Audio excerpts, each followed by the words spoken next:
Sa ingay ng marangyang mundo, hinahanap ko ang daan gamit ang sarili kong lakas at kagustuhan. Sa dugo at pagmamataas ng tao, sinubukan kong hadlangan ang kalooban ng Panginoon. Sa malamig na paghihirap ng aking kaluluwa, doon ko nakita ang aking kawalan ng lakas.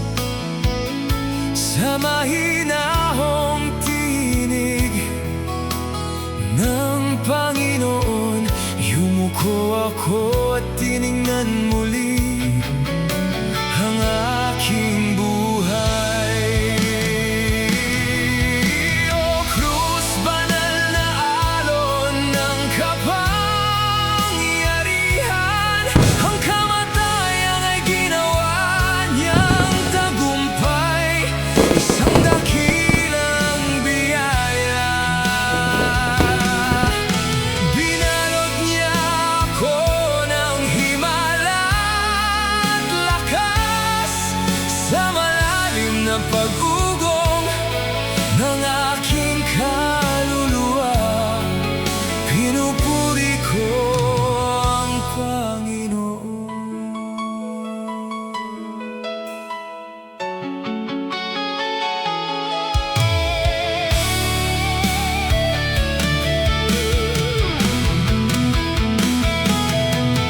Ang landas ng ministeryo na nilakaran ng Panginoon, kahit ang pinakamaliliit na hibla ng aking buhay ay Kanyang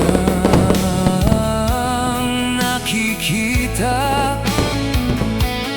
Ang Kanyang maselan at tumpak na kamay, ngayon ko lamang tunay na nakikita.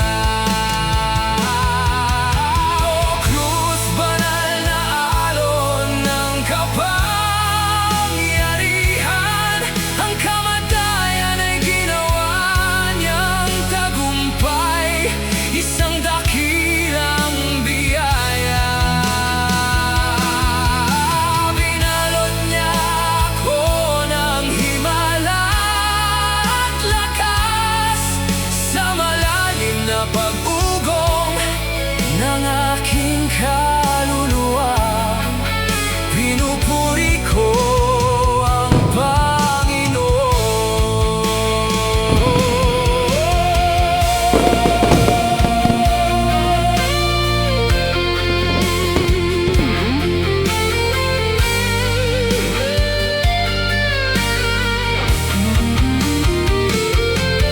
Sa krus kung saan isinuko niya ang lahat ng kapangyarihan, gaya ng Kanyang pinakamalinis at pinakadalisay na anyo. Ngayon aalisin ko ang lahat ng pagpapakitang tao at kalkulasyon sa aking buhay, at susunod lamang sa Panginoon ng may dalisay na puso. Maraming salamat sa Kanyang malalim na